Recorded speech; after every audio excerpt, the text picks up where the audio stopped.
ಎಲ್ಲರಿಗೂ ನಮಸ್ಕಾರ. Curious minds Kannada YouTube ಚಾನಲ್ಗೆ ಸ್ವಾಗತ.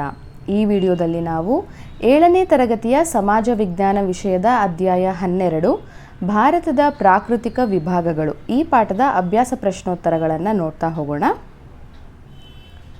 ಮೊದಲನೇ ಮೇನ್, ಖಾಲಿ ಬಿಟ್ಟ ಸ್ಥಳಗಳನ್ನು ಸೂಕ್ತ ಪದದಿಂದ ಭರ್ತಿ ಮಾಡಿ. ಫಸ್ಟ್ ಕ್ವೆಶ್ಚನ್, ಭಾರತವು ವಿಸ್ತೀರ್ಣದಲ್ಲಿ ಪ್ರಪಂಚದಲ್ಲಿ ಡ್ಯಾಶ್ನೇ ಸ್ಥಾನದಲ್ಲಿದೆ. ಉತ್ತರ 7ನೇ. 2, ಕರ್ನಾಟಕದಲ್ಲಿ ಡ್ಯಾಶ್ ಜಿಲ್ಲೆಗಳಿವೆ. ಉತ್ತರ 31. 3, ಭಾರತದಲ್ಲಿ ಡ್ಯಾಶ್ ರಾಜ್ಯಗಳು ಹಾಗೂ ಡ್ಯಾಶ್ ಕೇಂದ್ರಾಡಳಿತ ಪ್ರದೇಶಗಳಿವೆ. ಉತ್ತರ 28. 8.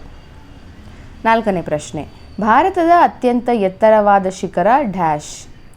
ಉತ್ತರ ಮೌಂಟ್ ಗಾಡ್ವಿನ್ ಆಸ್ಟಿನ್. 5ನೇ ಪ್ರಶ್ನೆ, ಕರ್ನಾಟಕದ ಹೆಬ್ಬಾಗಿಲು ಎಂದು ಡ್ಯಾಶ್ ಅನ್ನು ಕರೆಯುತ್ತಾರೆ. ಉತ್ತರ ನವಮಂಗಳೂರು. 6ನೇ ಪ್ರಶ್ನೆ, ಕರ್ನಾಟಕ ರಾಜ್ಯದಲ್ಲಿ ಅತಿ ಹೆಚ್ಚು ಮಳೆ ಬೀಳುವ ಪ್ರದೇಶ ಡ್ಯಾಶ್. ಉತ್ತರ ಆಗುಂಬೆ. 2ನೇ ಮೇನ್, ಈ ಕೆಳಗಿನ ಪ್ರಶ್ನೆಗಳಿಗೆ ಉತ್ತರಿಸಿ. 7ನೇ ಕ್ವೆಶ್ಚನ್, ಭಾರತವು ಯಾವ ಯಾವ ಅಕ್ಷಾಂಶ ಹಾಗೂ ರೇಖಾಂಶಗಳ ನಡುವೆ ವಿಸ್ತರಿಸಿದೆ? ಭೌಗೋಳಿಕ ಸ್ಥಾನ ಯಾವುದು? ಉತ್ತರ, ಭಾರತವು ಅಕ್ಷಾಂಶಿಕವಾಗಿ 8 ಡಿಗ್ರಿ ಉತ್ತರದಿಂದ 37 ಡಿಗ್ರಿ ಉತ್ತರ ಅಕ್ಷಾಂಶ ಹಾಗೂ ರೇಖಾಂಶಿಕವಾಗಿ 68 ಡಿಗ್ರಿ ಪೂರ್ವದಿಂದ 97 ಡಿಗ್ರಿ ಪೂರ್ವ ರೇಖಾಂಶಗಳವರೆಗೆ ವಿಸ್ತರಿಸಿದೆ.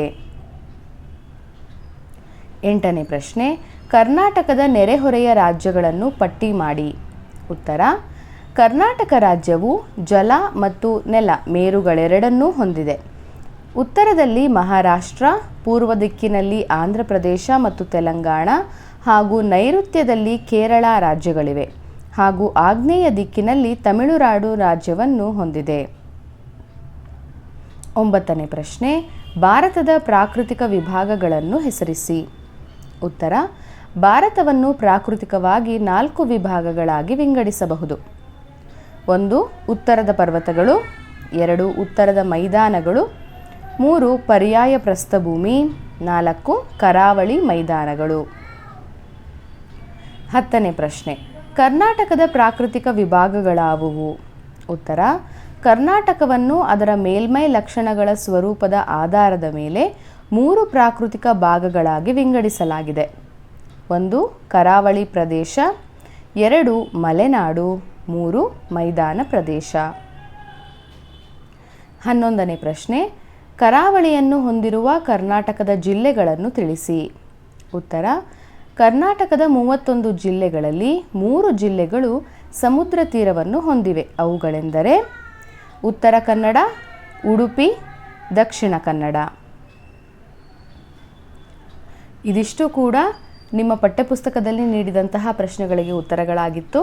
ಈ ವಿಡಿಯೋ ನಿಮ್ಮೆಲ್ರಿಗೂ ಸಹ ಇಷ್ಟ ಆಗಿದೆ ಅಂತ ಅಂದ್ಕೊಳ್ತೀನಿ. ಇಷ್ಟ ಆಗಿದರೆ ದಯವಿಟ್ಟು ಲೈಕ್ ಮಾಡಿ, ಶೇರ್ ಮಾಡಿ.